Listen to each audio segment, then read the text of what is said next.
Okay, so this is lecture number 4. The slides say lecture number 3 simply because that's all we've covered so far is 3 sets of slides, but this is lecture number 4. So we will review linear optimization by hand, which we talked about in the last lecture, or in the recorded lectures. And then we'll move on to doing linear optimization using the computer. Specifically, we'll use Excel and the Analytic Solver platform software. Okay. So, just a little bit of a recap. So linear optimization involves an objective function. You have one objective function that you're either trying to maximize or minimize or find some optimal value for. And it's a function of something we're going to call just decision variables, the things you can decide or choose the values of. So being a linear function, it can only multiply those variables by constant numbers and then sum those up. Okay, you can't have variables multiplied by one another. You can't have any other kinds of functions like square roots or logarithms or anything like that. However, there are also constraints on the values that the decision variables can take, and those constraints come in the form of linear equations as well. They'll generally be expressed as inequalities, something like something is less than or equal to a certain value or greater than or equal to. Okay, but they are also linear functions of the decision variables. Okay, now when we're solving such a problem with 2 decision variables, it's relatively easy to do by hand. Mainly because we can sketch a graph, we can visualize it very easily, and we can compute where the constraints meet or intersect. For anything more than 2 variables, we'll definitely want to use a computer. So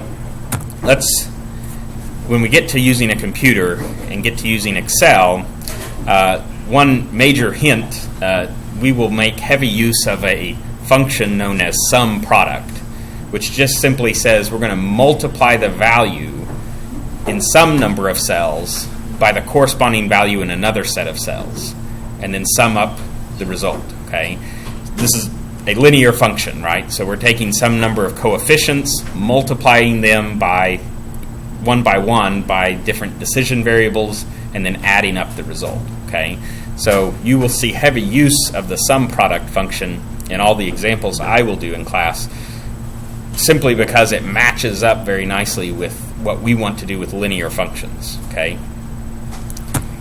Now, for illustrating the linear function or linear optimization by hand, let's take the homework assignment problem we had from assignment number 3.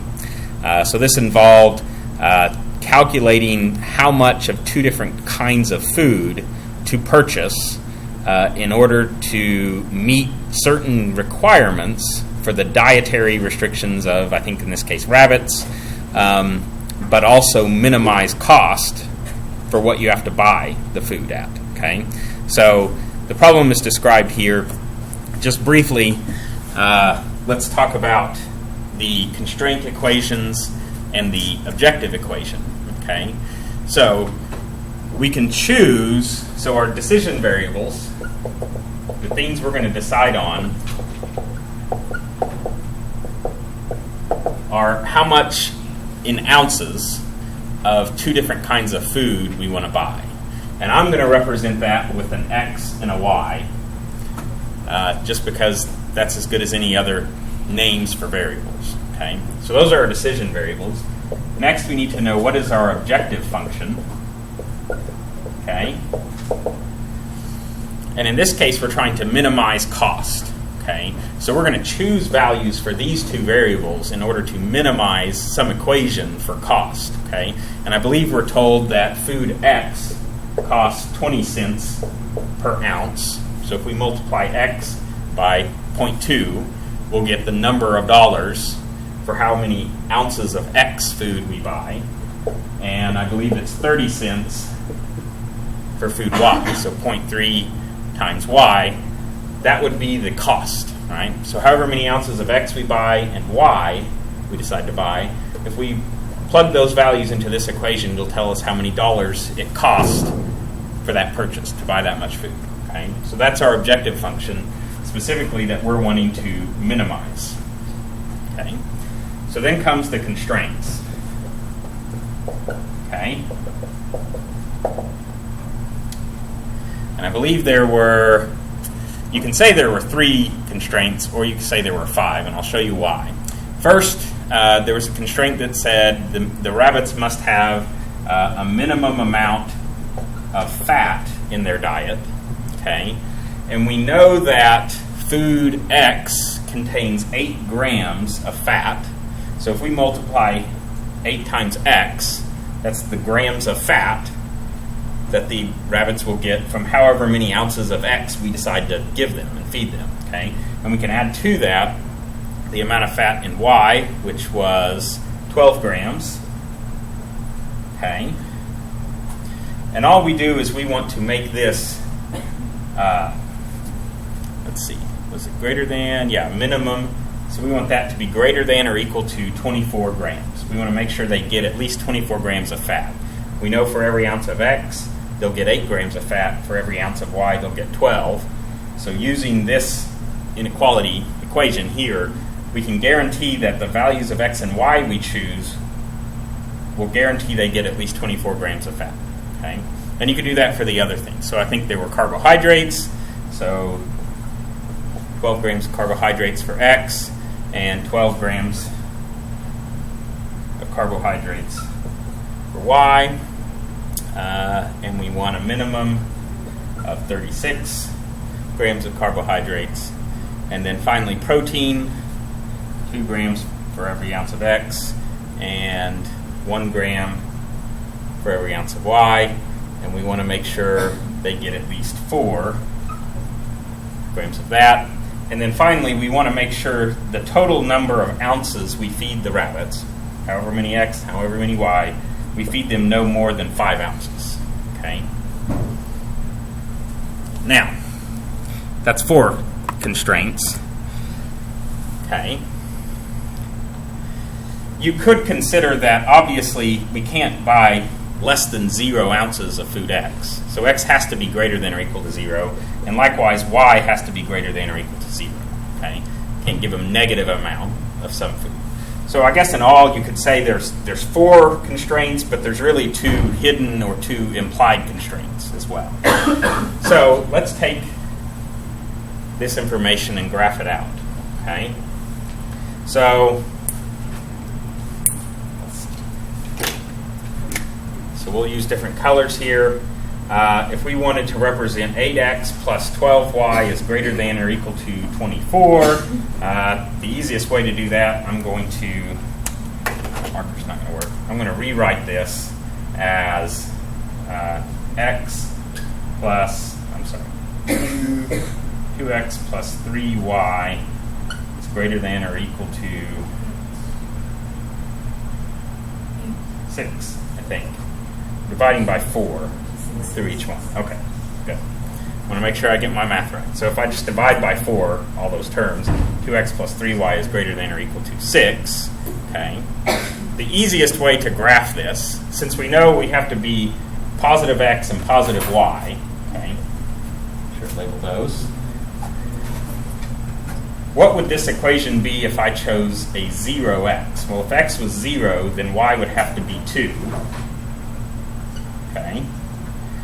And if I chose 0 for y, then x would have to be 3. Okay.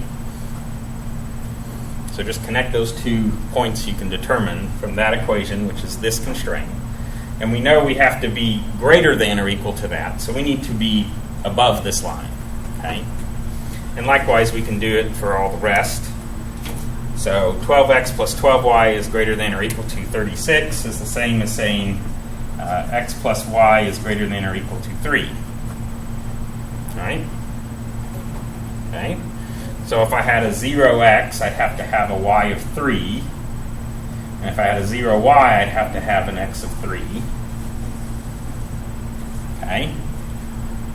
So my equation line would look something like this, and because I'm saying it needs to be greater than 3, we need to be above this line.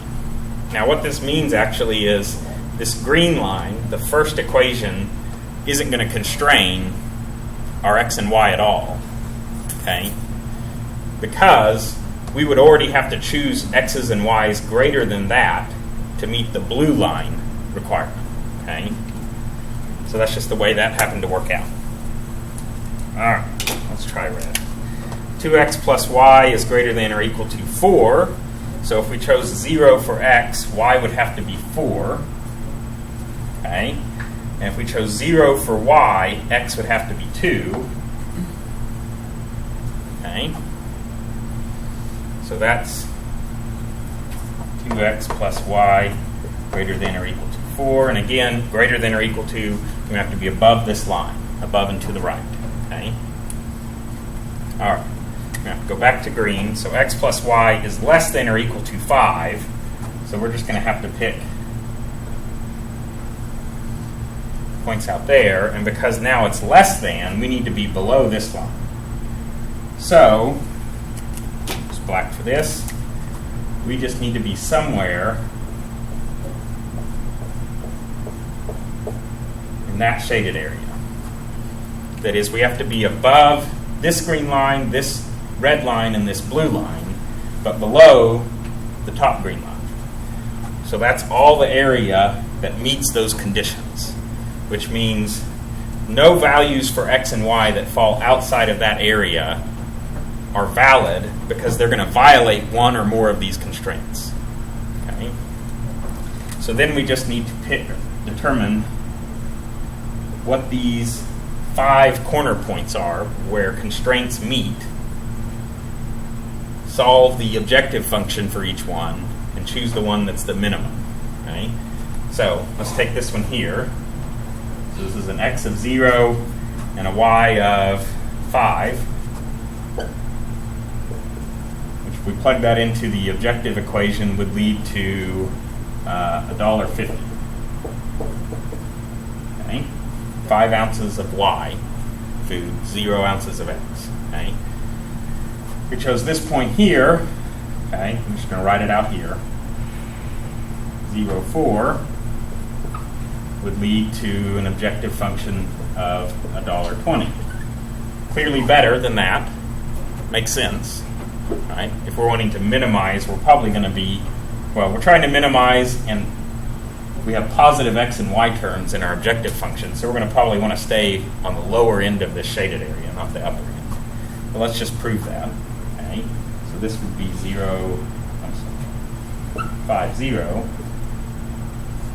which would lead to an objective function of $1. This point here, 30, would lead to an objective function of 60 cents. Okay? And this point here is interesting. We need to figure out what point the red and blue lines intersect. So that's these two equations here. Okay? So the point at which those two things intersect, well, those lines represent not the inequalities, but they represent when x plus y actually equals 3 and 2x plus y actually equals 4. Right? The inequalities say you need to be above those lines. If you're on the lines where these things intersect, it's when they're equal. Okay? So you can solve for this. Y would equal 3 minus x. So you can plug that into the second equation, solve for x. That would be, well, x equals 1, which means y equals 2. So this point here, x is 1, y is 2, which would lead to an objective function of 80 cents. Okay? So then all we have to do is choose, now that we know these are the 5 points of interest in this constrained space, because the objective function is a linear function, any optimal, whether it's maximum or minimum, has to be at one of those corner points. Not inside, not along one line, but not the other. Okay? Now we can just choose between those 5 options which one's minimum, and it is that point there. So 3 ounces of food X, 0 ounces of food Y, for an objective function of 60 cents. Okay? That's what we should purchase to feed the rabbits to meet their nutritional requirements okay, without violating, obviously, not feeding them too much. So we're only going to feed them 3 total ounces, but that's less than 5. Okay? So it meets that requirement, meets the nutritional requirements, but minimizes the cost it takes to buy the food. Okay. Any questions on how that worked? Hopefully not. That was review. So let's consider if we were going to implement this problem in Excel. Okay. So let's go to Excel, which I didn't have up and running yet. So we're going to use the Analytic Solver platform software plugin to Excel to do the linear optimization for us. So what that means is in our Excel, we're going to create a model that represents these decision variables, objective function, and constraints. And we're going to tell Analytic Solver platform about each of those things, okay? And then ask it to just compute, optimize, and tell us what's the best decision variable values, okay? So we're going to start with our decision variables, okay? We have food X, we have food Y, and we need to know how many ounces of each. So I'm going to start with just 0 and 0, okay? Because I don't know how much we're going to do. To show or demonstrate or highlight the fact that these are decision variables, I'm going to fill those cells in with a color. We'll just pick orange, okay? So that's our decision variables. So next we need to compute our objective function so that we can tell Excel or tell Analytic Solver platform what objective we want it to optimize for, okay? And our objective function is going to be some computation, some formula that involves these 2 cells, the 2 cells for our decision variable values, okay? So what we want to do is compute 20 cents times the number of ounces of food X, 30 cents times the number of ounces of food Y, added up, right? So this is where I'm going to use the sum product, okay, function in Excel. The sum product function just takes multiple parameters, and what it says is take these range of cells to start with, so B3 and C3, comma, I'm going to multiply those by the values in cell B6 and C6, okay, and then add it up. So what it's going to do is it's going to take the number of food X ounces up here in B3, multiply that by 0.2. And then it's going to add to that the value in C3 multiplied by C6. Okay? So literally we're saying 0.2 times this, we'll call it X, plus 0.3 times Y. Excuse me. Okay? And I'm going to format those cells just to make them listed as currencies, since that's what they are.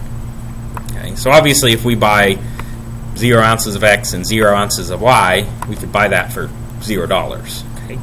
If we wanted 10 ounces of food X and, I don't know, let's say 100 ounces of food Y, now we've computed we would have to spend $32. Okay, so $2 for food X, $30 for food Y. If you add 2 and 30 together, you'd get 32. Okay, so that's our objective function. Just to make sure that's clear for our model, I'm going to highlight that cell in green. Okay, so whatever values get computed for this cell, whether it's 0 and 3, 1 and 4, whatever it is, we have now computed the cost of buying that much food, those 2 kinds, and that's our objective that we will want to minimize. Okay, so I'm just building the model so far. So then we have finally our constraints. Okay, so let's take to start with, the constraint involved fat grams. Okay, so again I'm going to use the sum product function to say however many ounces of food X and Y we purchase and use, multiplied by some number for each one, added up, will tell us how many grams of fat will be in the rabbit's diet for that amount of food. Okay, and Remember, it was 8 and 12. So 8 grams of fat times however many ounces of food X plus 12 grams of fat for every ounce of food Y added together, in this case, would get us 56 grams. Okay? And the key is, this isn't going to do anything special, but I'm just going to represent, I want that to be, sorry, not less than, less than or equal to, greater than or equal to. I want that to be greater than or equal to 24. Okay?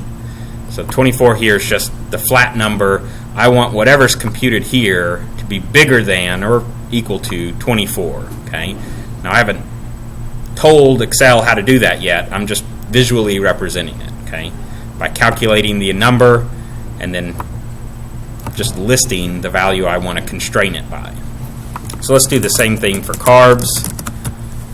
So 12 grams each and some product.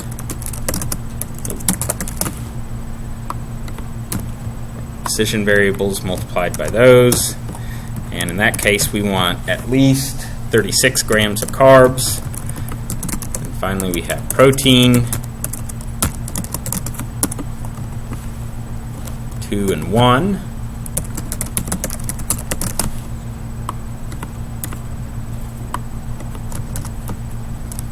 And we want at least 4 grams of protein.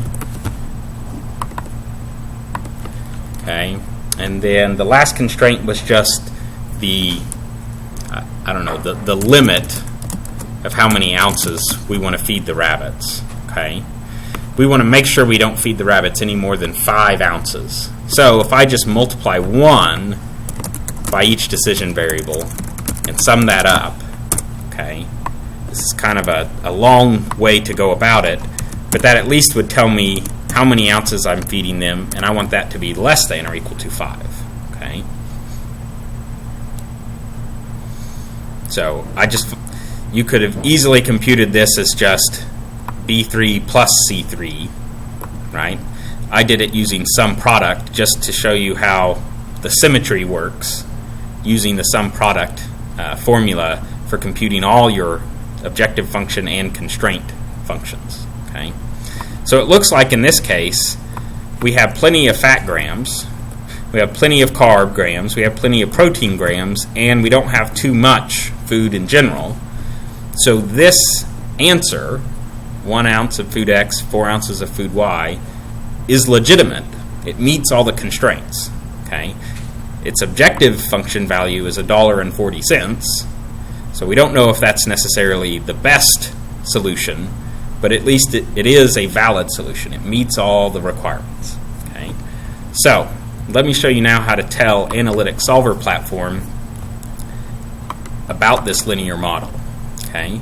So if you go to the Analytic Solver Platform tab, okay, you'll see a ribbon of 3 buttons named Optimization Model. That's what we're making. We're making a model to optimize something. And there's 3 buttons, one for your decision variables, one for your constraints, and one for your objective. So literally, we're just going to use these buttons and tell Excel, here's our decision variables, this is the objective we want to optimize, and these are the constraints that are going to be limiting what values you can pick for the decision variables. Okay? So if I highlight B3 and C3, the 2 decision variable values, I can just use that decisions button. In this case, I'll be honest, I don't even know what recourse means. Just always choose normal. Okay? For this class, for everything we're going to do, we're just going to kind of go through the very basics of how to do optimization. So normal is what we'll always choose. So these are just normal decision variables. These are the things that the Analytic Solver Platform machinery can compute with, the values it can change. Okay? These are the values we want it to choose the best values of. Okay, I'm going to highlight the objective function cell. So we computed the dollar amount, how much it would cost to buy that food. I'm going to choose the objective button, and we have 2 options.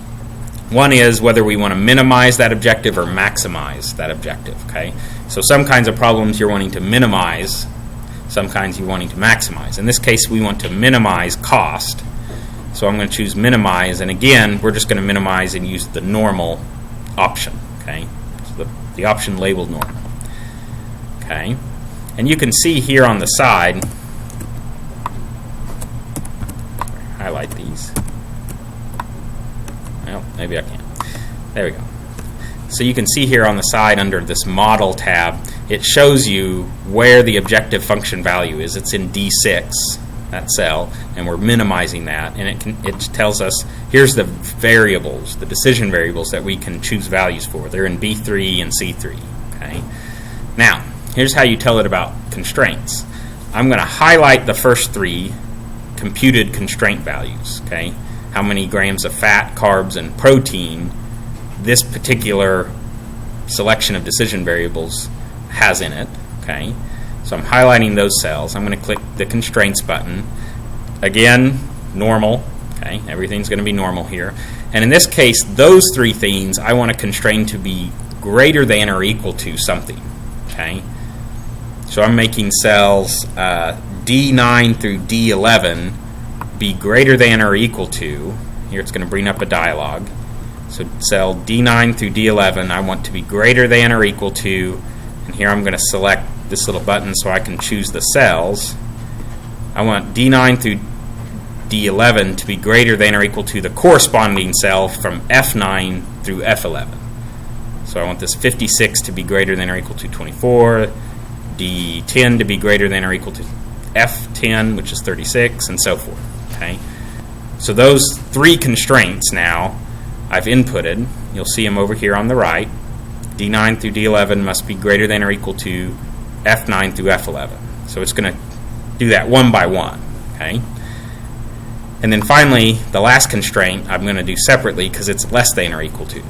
So D12 must be less than or equal to F12. Okay? I'm just going to say OK. You'll see that now listed over here in the constraints. So, just to recap real quick, you have decision variables, you have your objective, and you have constraints for any optimization problem. So we just built an Excel spreadsheet to model that.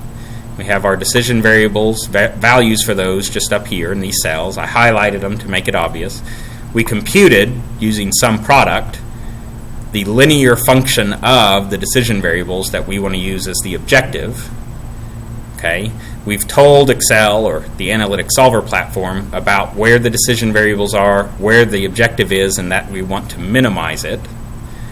And then finally, we've computed, again, using some product, 4 different values. Okay, 4 different values that we want to constrain. 3 of them we want to be greater than or equal to just some hard-coded, just literal numbers that we put in, and 1 of them we want to be less than or equal to a number we put in. Okay. Now, there's 2 more constraints, right? We have to be able to tell Analytic Solver platform that we have to choose positive values, 0 or greater, for food X and food Y. Let me illustrate why we would have to do that. If I wanted to minimize the cost, let's say I chose -1 ounces of food X, -1 ounces of food Y. Well, that's a low cost, right? That's -50 cents. Why not go -100 ounces of each, right? That's a lower cost. It's -$50, right? We can minimize the objective function very far by just choosing really large negative values for the decision variables. Obviously, that doesn't make sense. Not for this problem. You can't buy negative ounces. Okay, so we somehow have to constrain the decision variables to be 0 or greater. Okay, I'm going to show you one way to do that, and then show you a better way. Okay, I'm not trying to confuse anybody. I just want to make sure you understand those 2 constraints could be treated just like these other 4 constraints, right? I could say, so let's say we wanted to represent the constraint that X must be greater than or equal to 0. Well, I could compute 1 times X plus 0 times Y as a sum product, right? Just like I have in the other constraints. And I can constrain that I want that to always be greater than or equal to 0. So now I can put that in as a constraint, tell Analytics Solver platform I want D13 to be greater than or equal to F13, meaning simply I just want B3 to be bigger than 0, no less than 0. And I could do the same for Y. Okay? So I can make Y the constraint that Y is greater than or equal to 0 using the same pattern for entering a constraint, using the sum product function and so forth. Okay? Now, that's nice in that it follows the pattern and it makes that constraint, G, F, it makes the constraint look like all the other constraints. It explicitly lists them on the Excel spreadsheet so you can know if I ever violated that, right? -1 is not greater than or equal to 0. Obviously, that's not valid. It violated this fifth constraint. Okay. Okay. So that's one way to do it. I'm going to show you a better way in just a minute. Okay. Or I'm going to show you an easier way in just a minute. I won't call it better. So that's it. So we've inputted now decision variables. We've computed an objective function and input that to be minimized, and we've computed 6 constraints that we've computed as as functions of the decision variables and what value they're constrained by, whether greater than or equal to or less than or equal to. The only other thing we have to do is tell Analytics Solver platform to solve, okay, which is the play button or the green triangle here on the right. Okay, so if I click that button, it should, within a few seconds anyway, it may take a little bit longer this first time through. Okay, so you'll see basically 2 things. One is it's changed the value of these cells, B3 and C3. It chose 3 and 0 for a cost of 60 cents, what we've computed by hand to be the optimal. Okay, you'll also see on the right-hand side over here a message in green, repeated down here below as sort of a green bar. It's not easy to see on the projector. But it basically says that it found a solution, everything is optimal, every constraint was met. That is, we didn't violate any constraints. So we found an optimal solution. Okay? Or we didn't, the computer did, right? Luckily, the computer found the same one we did, right? Which both validates us and the computer, I hope. Okay. Let's imagine, I'm going to go back to this model tab, and I'm going to remove the 2 constraints we added as D13 and D14. Okay, so I'm going to highlight those, click the delete button, and let's just imagine we didn't put those 2 constraints in here. Okay.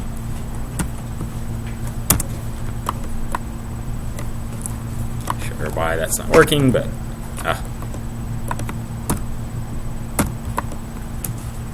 there we go. Okay, so let's pretend we didn't have those constraints for x is greater than or equal to 0 or y is greater than or equal to 0. If I had left those out, remember those are the kind of implicit constraints that sometimes aren't stated in a problem.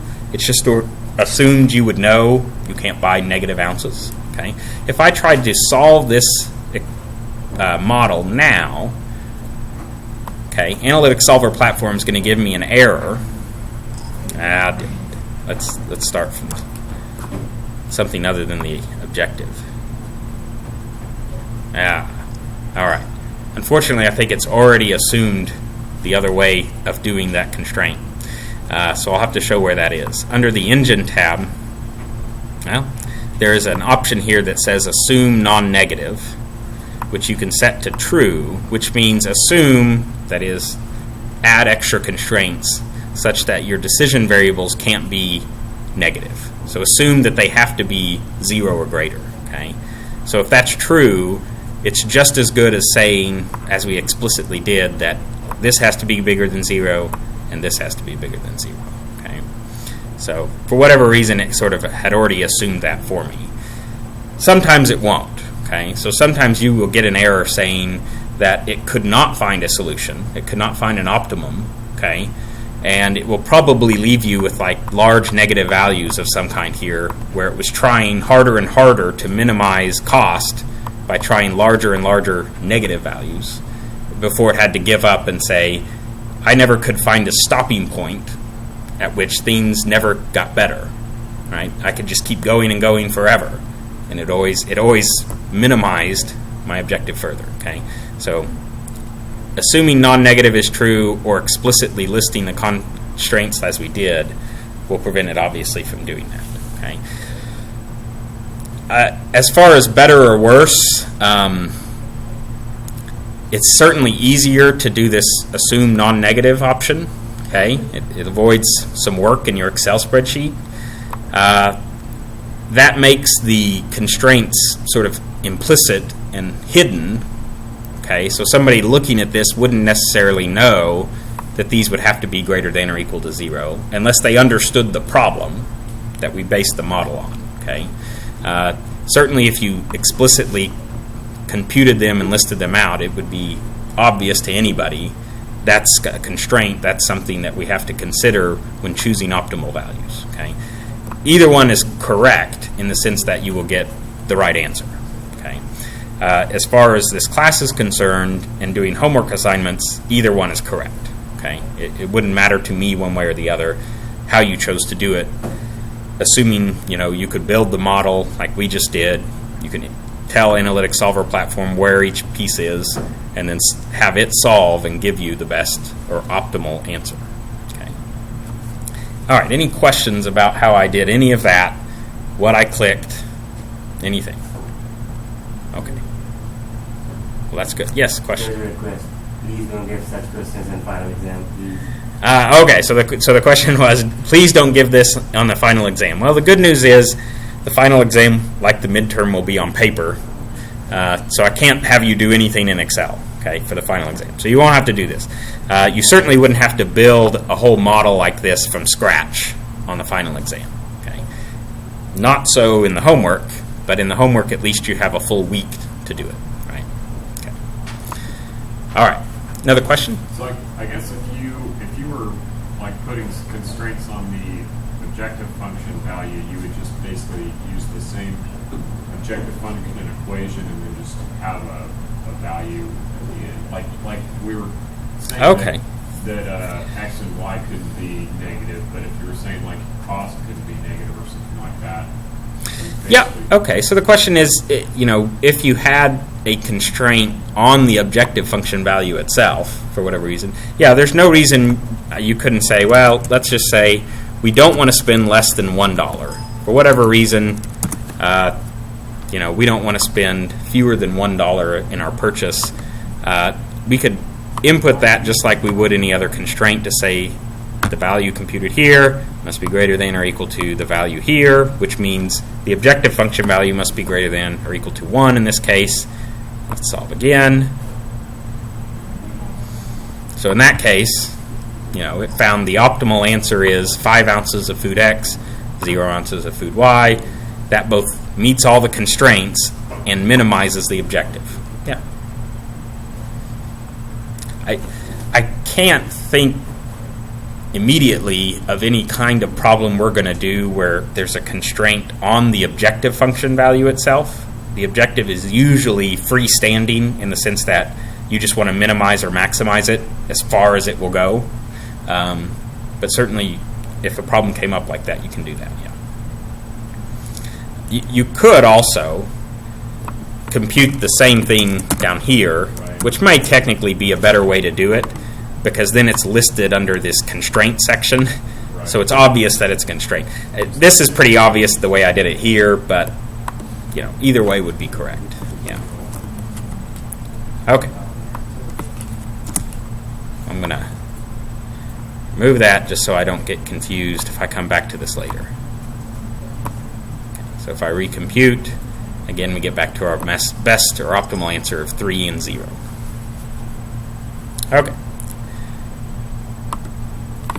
So that takes care of at least an introduction to Excel modeling of linear optimization problems. Okay, so again, just to go through this, what we did, just like you would with any linear optimization problem, first start by identifying your variables, the things you can choose or the things you're wanting to find the value of, okay, the optimal values of. Then identify your objective function, which is the function of those variables that you want to find the best value of, the minimum or maximum. Okay, so your variables are the things, obviously, that you're going to let Excel choose the value of. Okay, the objective function is the function or equation of those variables that you want Excel to choose values so that it minimizes or maximizes that objective function, and then identify your constraint functions. Okay, and literally we just put those in one by one into Excel. We just used Excel and cell references and equations. Almost exclusively, you could do linear optimization problems with sum product as the only real function that you use in Excel. Okay, and then finally you have to tell the analytic solver platform, again one by one, here's the decision variables, here's the objective, whether you want it maximized or minimized, and here's the constraints and the value they're constrained by. That is, here's the functions, and here's the inequality value, the value that function must be greater than or less than or whatever it is.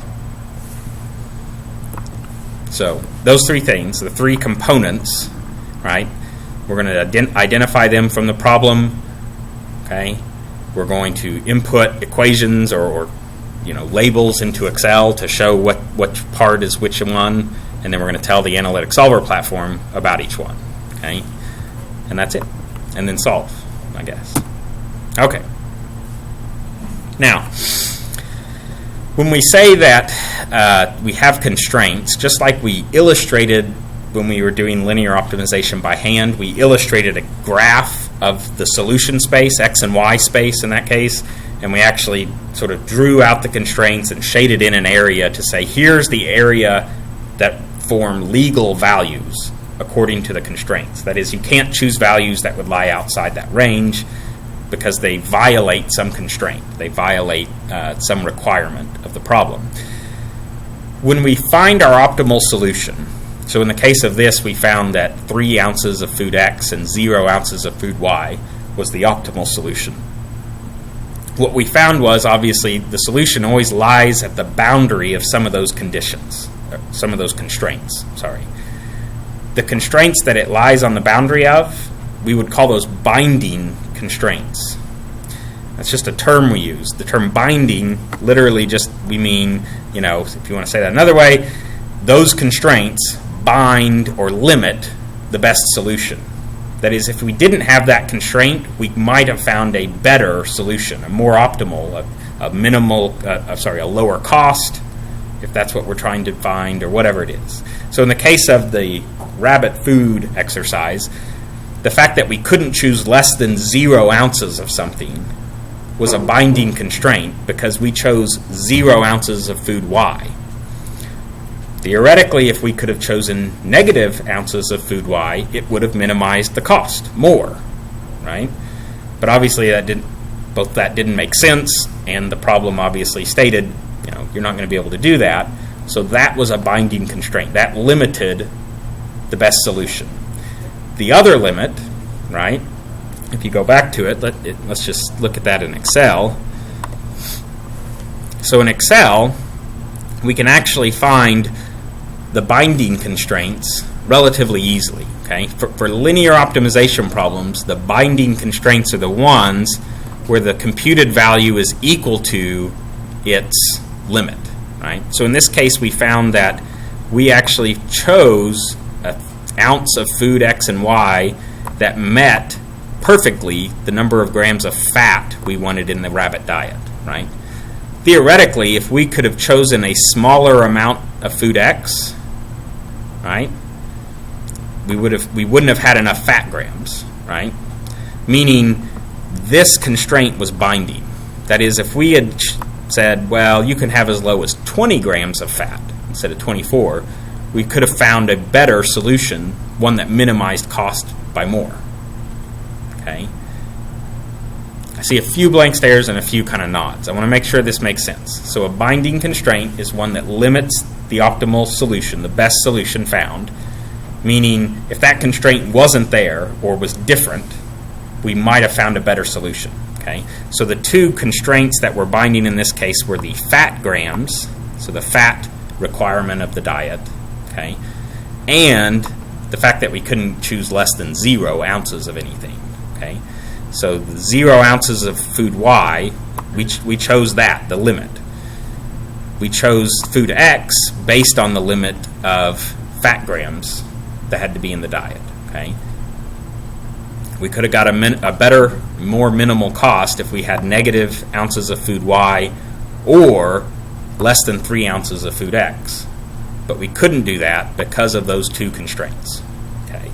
So I could have asked, and I will ask on the assignment, in some form on the exam, which of the constraints in this problem were binding, right? And you would have to tell me the fat gram content of their diet and the fact that you can't have negative ounces of food to feed somebody or to feed a rabbit. Okay, those two things limited the choices we made. Okay, for the optimal cost we found. All right. Now, in linear optimization problems, there will always be at least 2 binding constraints, right? We illustrated that when we sketched the graph by hand, right? Because we said linear optimization solutions, so optimal solutions, always lie on the boundary of constraint, the boundary of that restrained or restricted space. So it's where 2 constraints intersect, that corner point, that will one of the corner points will be the optimal solution. So there's always going to be 2 binding constraints. Theoretically, there could be more than 2 if you happen to have 3 or more constraints that happen to intersect at the same point.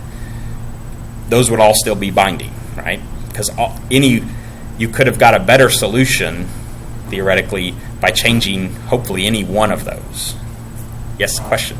Do the constraints have to intersect, like all the constraints?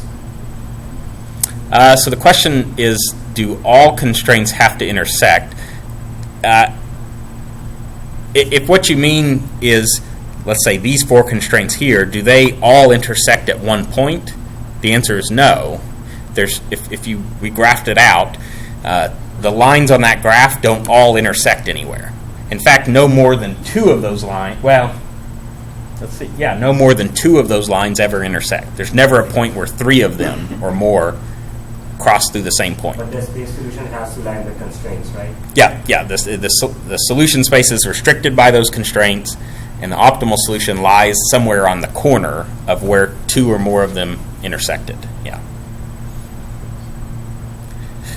Just to help you or show you how you could do this in Excel, I'm going to compute a function in Excel just to show you how you could visually distinguish which constraints are binding or not. It's using the if function. So just out here in column G, I'm going to say if D9 equals F9. That is, if those 2 cells have the same value in them, then the value I want to show in G9 is just literally the string or the phrase or word binding. So I'll put that in quotes. And then otherwise I want to show term not binding. Okay, I'm just going to copy that formula down, and what you'll see is, so I already lied to you, there were 2 constraints here that were binding. I didn't notice both the carbs and the fat grams, right? We chose values that literally, we chose decision variable values that minimized, as far as we let it, those 2 constraints. Okay. So for this one, you wouldn't necessarily see if it was y equals 0 or x equals 0 or binding, you wouldn't see that unless you have those plotted. Yeah, so the question was the constraint of y or x being greater than or equal to 0. Yeah, unless we had listed them out here, you wouldn't necessarily have an indication like we have over here that they are binding. We can obviously see that it chose y as 0, so that is the minimum we allowed it to choose. So there were, in fact, 3, not 2, 3 binding constraints here. Okay, and I think you can visually see that on the graph here behind me. So the optimal point, was here, which technically, I said there weren't 2 or more points that intersected. I always forget about the y equals 0. That's a line. That's a constraint. both that line, this green line, and this blue line all intersected at this point. 3 constraints, right, met at this point right here, which happened to be our best, right, objective function value. So it was at that point, right, that those 3 constraints together limited us from picking any better of a solution, right? We might have chosen a smaller y, so we might have gone below this, but we weren't allowed to. We might have gone to the left of this, but both the blue and green lines say you can't go beyond them, right? Theoretically, these blue and green lines, right, they're lines, they can continue on forever. Okay? We couldn't violate those by going below or to the left of them, nor could we go below the line y is 0, y at 0. So all 3 of those constraints are keeping us from going below and getting a lower objective function value. Okay? All that to say, we call those binding constraints, right? Yeah, question? So just to clarify, in this case, x equals 0 would not be a binding constraint. Yes, so the question, the constraint x is greater than or equal to 0 is not binding in this case. That is, we didn't even try to choose that low of an x, right, to minimize cost. It wasn't worth it, right? Now, if we hadn't had constraints for fat and carbs and we could have gone further to the left, eventually we would have hit that constraint and it would be binding. But at this point, it's not. There's other constraints that bind the solution where it's at, not the x is greater than or equal to 0, and not the protein and limit to the number of ounces constraint. Okay, so again, you could ask the question, which constraints are binding? In this case, it's y is greater than or equal to 0, the fat gram content and the carbohydrate gram content of the diet are all binding. That is, you'll never get a better solution than this one here unless you change one of those constraints. Right? Okay. Is there any way to get Excel to output a graph just so we can visualize it? So the question is there a way to get Excel to output a graph to visualize it? Like we did, a graph like we did here? No. Unfortunately, I don't know of a way to get Excel to do that. Not an Excel expert, so it's possible, but I don't think so. I don't think so. And specifically, we can use Excel to do linear optimization of 3, 10, and more decision variables. Certainly, those would be very hard to visualize. Right? 2 is pretty easy. That's why we did it by hand. More than that, and you're talking about multi-dimensional spaces, which get hard to graph or hard to visualize. Okay, let's do a few more questions. Yeah. Can you give us one more example of binding constraints, please? Okay, so you want another example of binding constraints. I will do that by doing another linear optimization problem. Yeah. Okay, so again, binding constraints, the ones that limit or bind the solution, that is, prevent a better solution from being found or identified. In a linear optimization problems, there are always binding constraints. Okay? And in fact, there have to be at least 2. Okay, because the optimization, again, it has to occur at a corner where 2 or more constraints meet. When we get to, if we get to, nonlinear optimization, where things aren't linear functions anymore, if you think about that, in nonlinear optimization, if your objective function is nonlinear, its optimum, maximum or minimum, could be anywhere in this space. Right?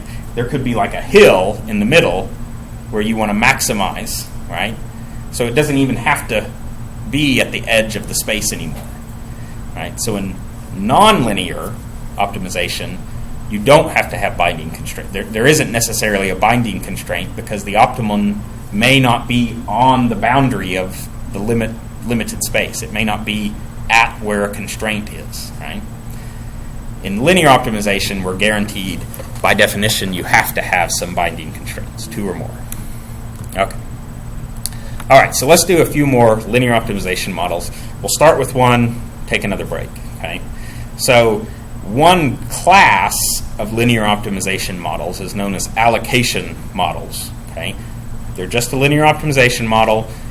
they happen to follow a very specific pattern, which is why we give them this name, okay, where we're wanting to allocate something.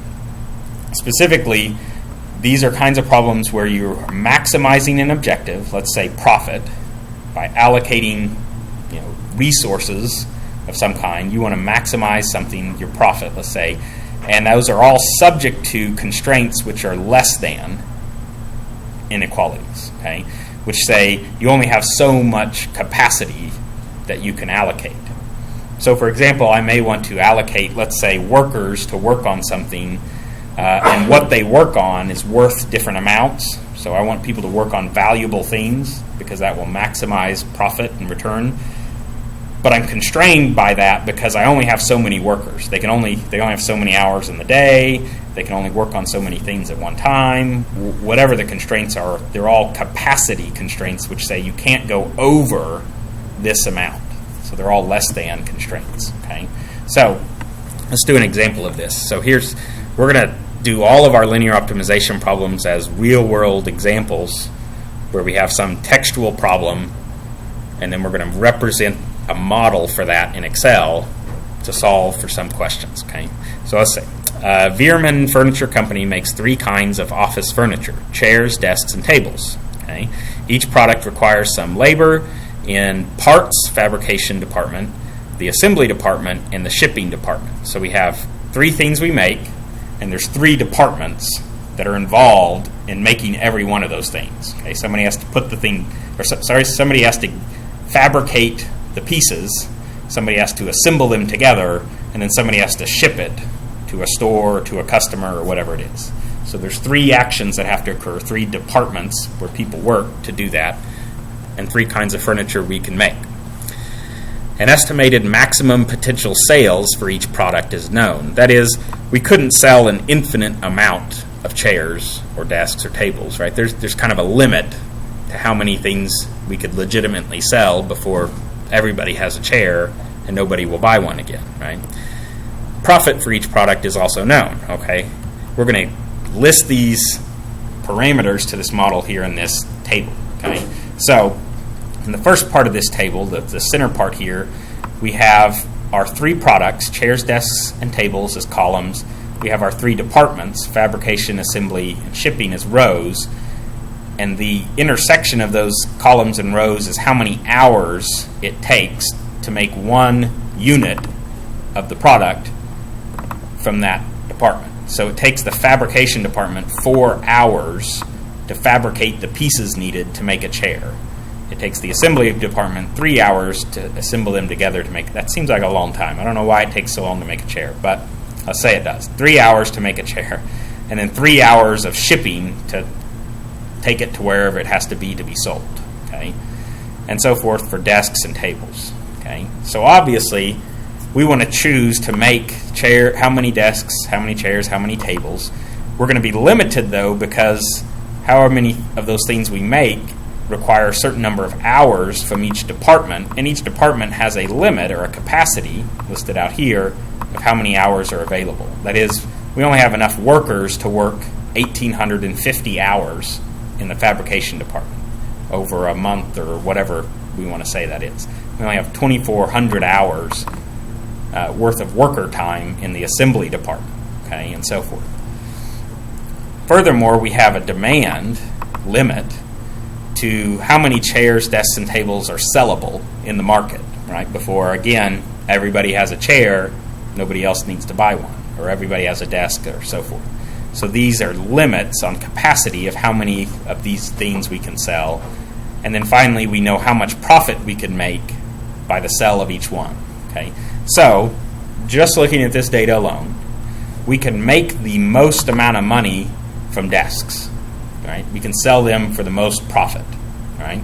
So intuitively, we might think, let's make as many desks as we can, right? They make us the most profit. However, if you look at desks, well, they require the most amount of work in the fabrication department. That is, for every desk we make, we could have made 3 tables, just in the fabrication department alone. Well, if we had made 3 tables versus 1 desk, we would have had 3 times 18 profit, right?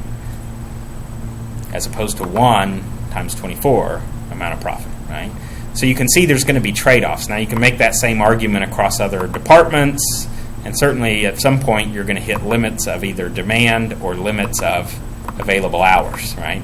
So you can see how this is a fairly complex problem, even though we're only talking about 3 decision variables, okay? All right, so let's take this information and put it in Excel. I'm going to try to copy and paste to do that. I'm not sure that that'll work. Let's find out. Yeah, it worked pretty well. Okay. All right, so 3 things. We need to identify decision variables, objective function, and constraints. Okay. Our decision variables, okay. Let's list that out. Our decision variables are going to be how many chairs, desks, and tables we want to choose to make. Okay. So let's just say we choose to make 10 chairs, 10 desks, and 10 tables as an initial guess. So again, just to make that clear, I'm going to highlight those in orange. Okay, so those are our decision variables, how many of each thing we're going to make. Okay, well, step number 2, let's identify and input our objective function. Should have known better than to do it that way. There we go. All right, objective function.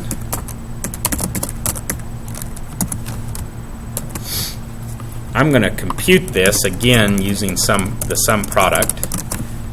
So I'm going to take each of our decision variables, multiply them by some numbers, and add that up. Okay. In this case, those numbers I want are the profit numbers, right? Because my objective is to maximize profit. I don't know what happened there. There we go. So in this case, the way I've guessed numbers, if we made 10 chairs for $15 profit each, we made 10 desks for $24 profit each, and 10 tables for $18 profit each, we would make $570. Okay, so that is the objective function. Okay, we want to compute profit, and our objective will be to maximize it. Okay, all right. So there's part number 2. Now let's talk about part number 3, which are our constraints. Okay. So we have our constraints kind of nicely listed here. We have a fabrication department. For every chair we choose to make, our fabrication department has to spend 4 hours fabricating it. For every desk, they have to spend 6 hours, and for every table, they have to spend 2 hours. Okay. What that means is, if I compute the sum product of these cells, and I'm going to make those cells referenced by an absolute address, that's what the $signs mean, multiplied each one by one by these cells, added it all up, that's how many hours my fabrication department has to spend to make this amount of product.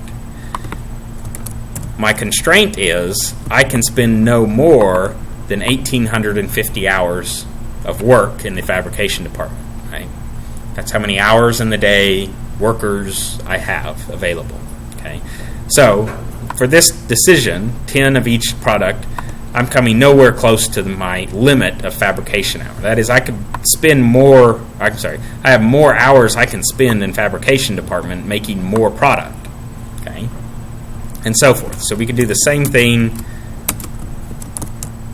for the assembly and shipping department. Now, because I've made this sum product formula use absolute references to my decision variables, I can copy this formula down, and it changes only the second part of the formula. So I'm multiplying the same decision variables by a new row of data here, computing new values. Okay. All right, let's talk about demand. How do we compute demand? Well, I'm going to start by moving each of these values that were listed in a row over here to columns. And what I'm going to do is I'm going to say if I multiply 1 times the number of chairs I make, or choose to make, I'm just going to constrain that to be less than or equal to 360. So just 1 times every chair, that's all I'm computing. That has to be less than 360. That is, I have to make less than 360 chairs, less than or equal to 360 chairs. Because these cells are empty, they function like a 0. Okay? So the sum product is taking 1 times 10 plus 0 times 10 plus 0 times 10. Right? That's just 10. And I can do the same thing for these two to make my limits for the number of desks and tables. So if I had made 20 desks, 30 tables, I'd have a profit of $1,170. I'd certainly be making less than 360 chairs. I'd be making less than 300 desks. I'd be making less than 100 tables. And I wouldn't be using all the hours of any department, any of their time. Okay?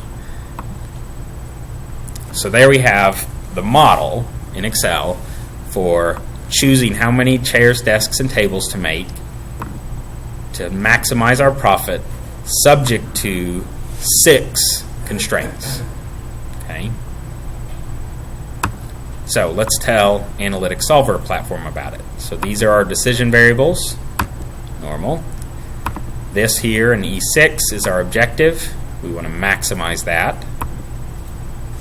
And the nice thing again about this style of a problem allocation model, all your constraints are guaranteed to be less than or equal to, right? Because they're all a constraint on capacity, which means all of these constraints are less than or equal to these set values.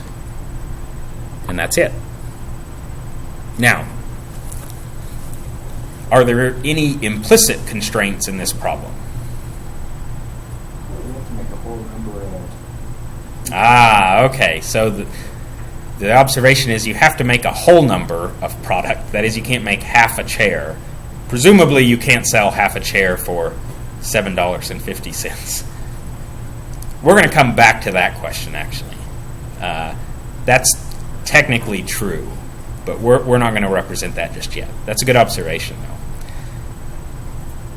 Do we need to worry about making negative amount of any product? Do we need to constrain those to be greater than or equal to 0? Only if we were talking about, I guess, a minimum cost. So the comment was only if you were talking about minimizing as your objective, minimizing like cost. In this case, we're trying to maximize profit. To maximize profit, you, by definition, want to make things, right? You don't want to unmake things for negative profit if you're trying to maximize profit, right? So this style of a problem, this allocation model, where we're allocating how many things to do subject to capacities of how much we can get done in order to maximize something, there is not an implicit constraint of things needing to be positive, okay? Because by definition, you wouldn't want to make negative things for a negative profit if you're trying to maximize your profit. Okay, so that's all we have to do. This is the complete model for that problem, right? So the question now is, how many of these things should we be making to maximize profit? I think we discussed in week 1, before entering formulas, before doing things in Excel, to help validate the model and validate your understanding, it's often good to make some educated guesses, estimates, and then see how it worked out. So let's ask the question, what do we think the optimal solution will look like? Do you think we will make all the chairs we can, all the desks we can, all the tables we can? Do you think we'll try to split the difference and make just a little bit of everything? Right? Intuitively, desks are more profitable. However, they are more expensive to make as far as fabrication. They're not the most expensive thing to make in the assembly department or shipping department. So maybe we would expect to make all the desks we can up to its demand of 300. Right? That's reasonable. You might make the same argument for tables. That they're worth, a fair amount themselves. However, they're the most expensive thing to assemble. Okay? but they also have a relatively low demand. That is, there's not that many of them we can make. Chairs, it's kind of hard to argue making too many chairs. They're not worth as much, and they still are halfway expensive in some of the departments. I might expect to make more desks. Right? They're more profitable. I think that might be the right pattern to the solution. Again, I'm trying to illustrate. It's a good idea to think that through before we click the button and solve, because let's see how this is how you build intuition. This is how you build that sort of soft or craft skill of sort of knowing what kinds of patterns to expect or what kind of models to build. So let's see. We'll solve and find out.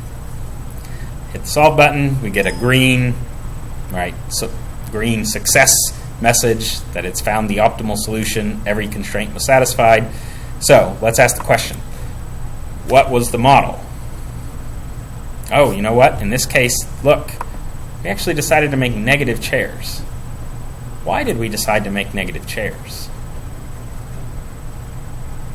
That reduces profit, does it not?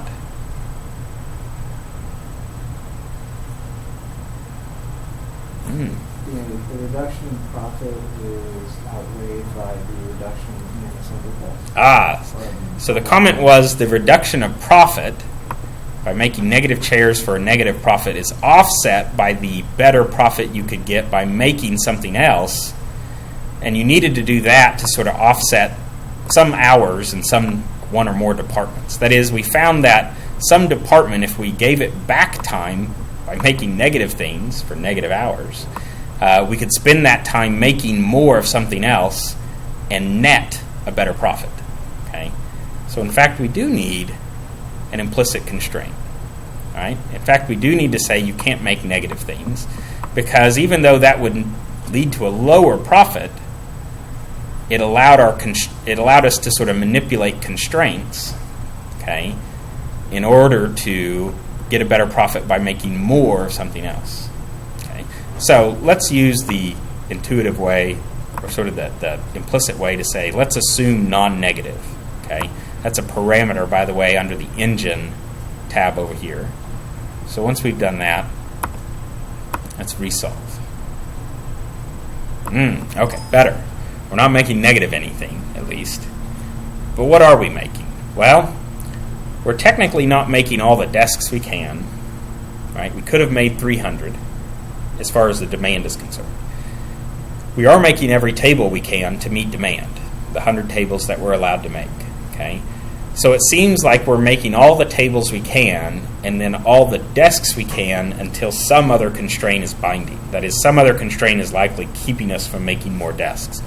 Well, let's do even though we could easily probably identify this, let's just make sure we don't miss something by making it explicit. I'm going to use my same if function, and let's figure out, okay, what's binding and what's not. Well, obviously we're bound by the greater than or equal to 0 constraint in terms of chairs, right? We would have chosen to make negative chairs, could we do that?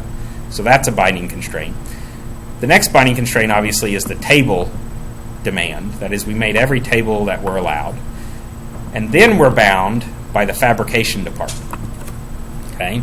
So the hours available in the fabrication department kept us from making more desks and or chairs, which we would have done had we had more hours to do it. Okay?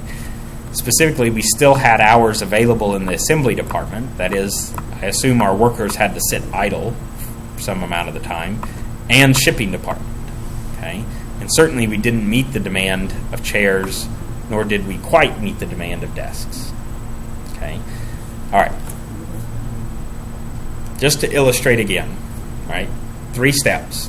Identify your decision variables, objective function, constraints. Input those into the Excel model, right? Create space for your decision variables, compute your objective function, compute the constraint values, and then input the limits, the capacities or the lower or upper bounds for them. And then finally go through, again, decision variables, objective constraints, and tell Analytics Solver platform about each one. Okay?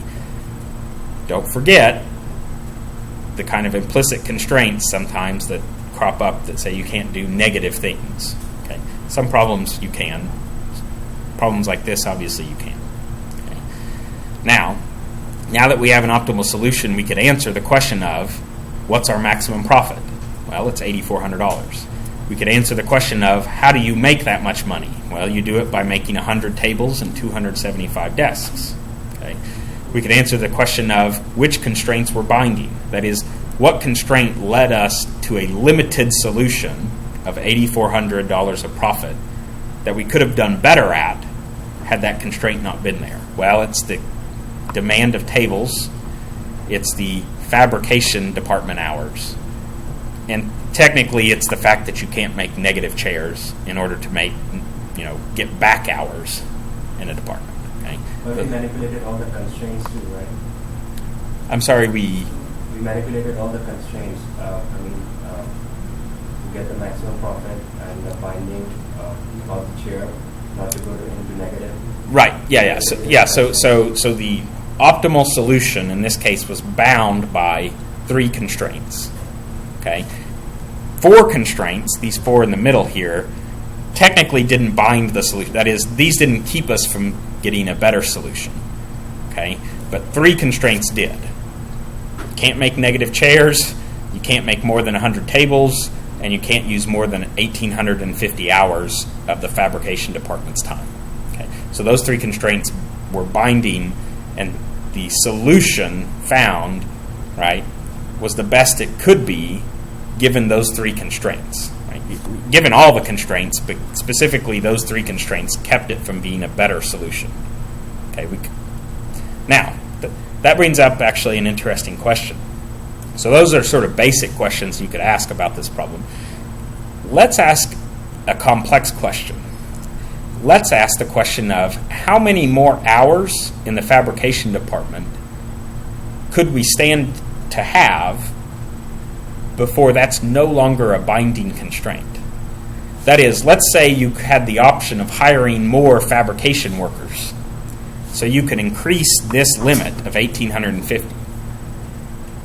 Somebody might ask, how much would you want to increase it by before it's no longer binding the solution? That is, how many more hours would you want here before maybe the assembly department becomes the bottleneck, right? Before it's the binding constraint that keeps you from finding a better solution. Okay? Answering a question like that, how much more would this take? How much can this constraint change by? Is a question of optimization sensitivity. Okay? It's a term we're going to use, optimization sensitivity, meaning the optimal solution, how sensitive is it to this constraint? That is, if this constraint could vary, how would the optimal solution vary? Okay? So what's the correlation or the relationship between the optimal solution and this constraint, this one value? Okay? Now, I'm going to show you how you can do this using Analytic Solver platform. Let's say we were going to change the value here in G9. That is, we were going to increase this value from 1,850 up to something and try to re-optimize the solution. Okay? So find a new optimum if we had 1,900 hours, or 2,000 hours, or 2,500 hours, or anything. To do that, okay, we're going to use a different button in the Analytic Solver platform. We're going to use this parameters button right here. Okay. Now I'm going to select a cell out here, I9, because it's empty right now. I'm going to put something in this cell that'll represent how much we might allow this value in G9 to change before we want to find a new optimum, and then how much we want to change it by again and find a better optimum and a better optimum. How far can we go? Okay, so I'm going to select the cell I9. I'm going to click the button for parameters, and I'm going to click the button for optimization.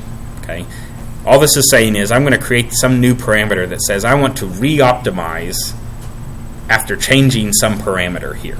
Okay, and clicking that button gives me 3 options. It basically wants to know what's the lower and upper values, lower and upper bounds you want. Well, I think right now we have a value of 1,850. Let's make that our lower.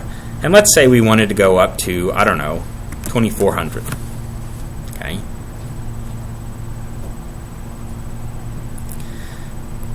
So I'm just going to enter those in as lower and upper values. So that cell now displays 1850, but you'll see the equation for it is something using this fancy function known as PSI opt param. Okay.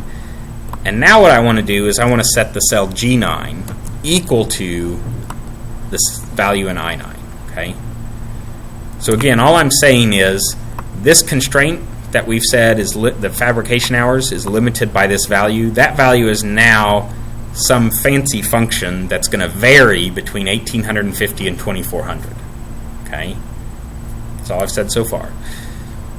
Now what we can do is we can use the reports button up here to say I want to generate a report for all that, well, not for all, let's say for select values in the range of that parameter. I want to re-optimize the model and figure out what the new optimum is. Okay? So reports, in this case we're going to do an optimization report, and although there's an option here for sensitivity, that's not the one we want.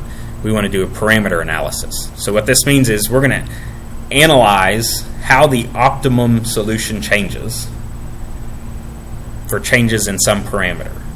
Okay? So again, we put the parameter in cell I9. We've set cell G9 equal to that. So now the cell that our model referred to, G9, is referring to this parameter cell, and we're going to create a report that's going to analyze the impact of that parameter. Okay, so parameter analysis. Okay, so there's two sections to this. The bottom section is which parameter we want to analyze, and it's identified for us.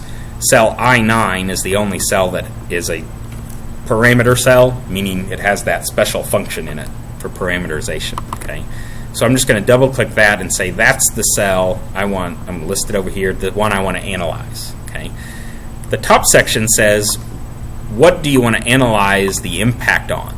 That is, what do you care about changing as cell I9 changes? And in this case, it's listed out the three decision variable fields and the objective function field. So I'm just going to click on all those.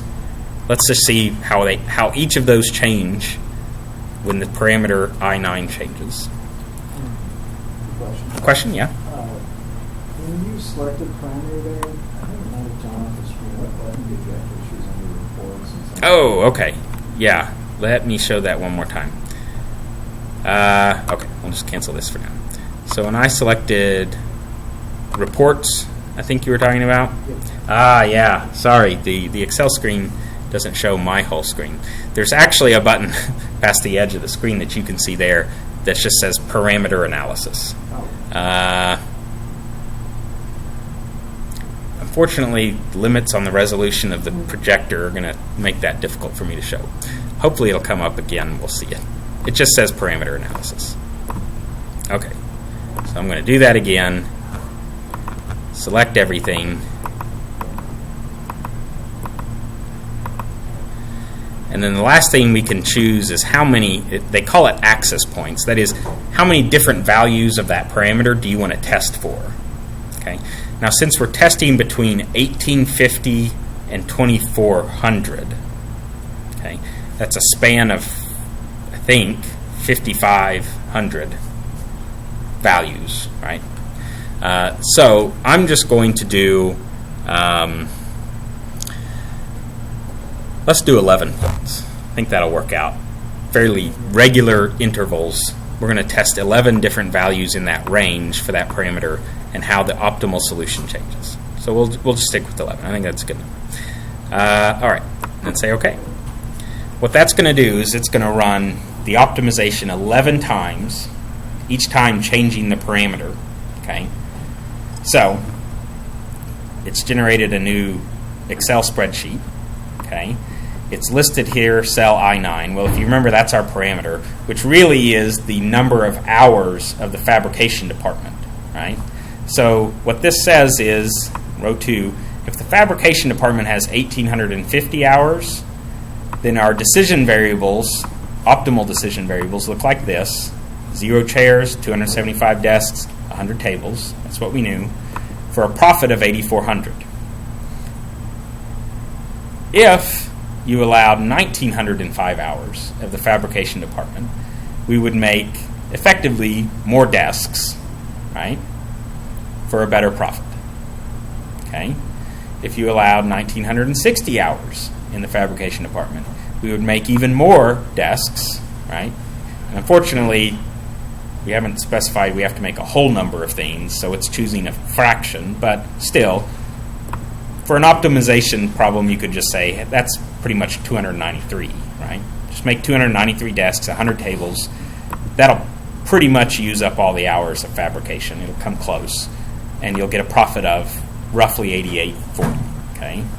And so on and so forth. So it all the way up, even to 2,400 hours of the fabrication department, we would still be making, well, in this case, we would make something like 109 chairs, 300 desks, 81 tables for a profit of $10,309. Okay? So the more hours of fabrication department we would have, the different amounts of different things we might make in order to optimize profit. Okay? All right, I'm going to run that report again, show you how it was done. So again, I put the parameter in cell I9 using this parameters optimization button. Okay, I'm going to change this now. Let's say, let's go all the way up to, I don't know, let's do 3850. Okay, so from 1850 to 3850 hours. Okay, I made cell G9 refer or equal cell I9. Now you could have put the parameter in here. It wouldn't really have mattered. I just wanted to illustrate you have to create the parameter, and then obviously your model somewhere has to refer to it. And then finally we'll run a report, optimization. Here you'll see, since I've already selected it once, it's giving me the option of parameter analysis as the optimization report. Okay, so let's run that. I want to see everything. And now let's say at this point, let's do 21 access points. Okay, so it's going to do 21 different values in the range of 1850 to 3850, optimize each time, and then give us a report of what the optimal parameters and what the optimal profit were. Now, what did we find? Well, between 1850 hours and 2950 hours, right, we kept choosing to make different amounts of things for a better and better profit.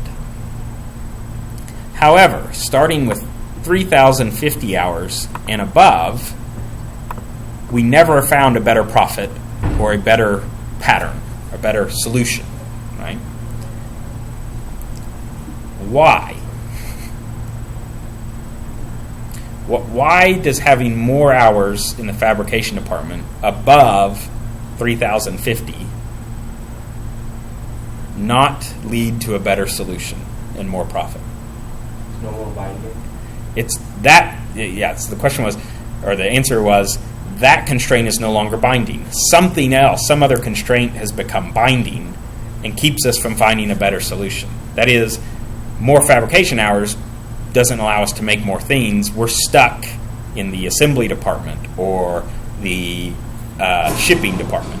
Right? I don't know which one, given this report alone, but I do know I could technically spend up to somewhere between 2950 and 3050 hours in the fabrication department and find better solutions. That is, better profits. Okay. Somewhere between that range, there's a limit, okay, where the fabrication department is no longer my binding constraint. Some other department is, okay. Specifically, I know it's not it's the demand of desks, because we're making all of those we can. It's not the demand of chairs that's binding, because I think we're allowed to make 360 chairs. We're not making that many. And it's certainly not the demand of tables. We're not making 100 tables like we could. Okay? So, somewhere in that range of 2950 to 3050 for the hours of the fabrication department no longer becomes our binding constraint. Something else, some other department does. and the optimal solution in any of those cases, wherever that range or that value is to make 300 chairs, 300 desks, and 0 tables. Okay. Now, this is an interesting example because as we changed the fabrication department, we chose to make more and more desks up to our limit, at which point we started making chairs, and at some point we decided to make fewer tables, more chairs, right, for a better profit, up to the point now where somewhere in here we found that some other department is our bottleneck. Some other department is our binding constraint. Okay. This process that we just went through is known as optimization sensitivity. It's how sensitive is the optimal solution to some parameter, in this case the hours of the fabrication department. We could do the same thing with the demand constraints, right? How sensitive is the optimization or the optimal solution to the demand of desks or chairs or tables, right? That is, if that parameter were to change, how does the optimal solution change? Okay. All right. Any questions about why we use this technique? What question we're answering or what problem we're solving, or how we use the technique itself? I don't think so. Okay. All right, let's take a break. I promised a break. We should have gotten to it earlier.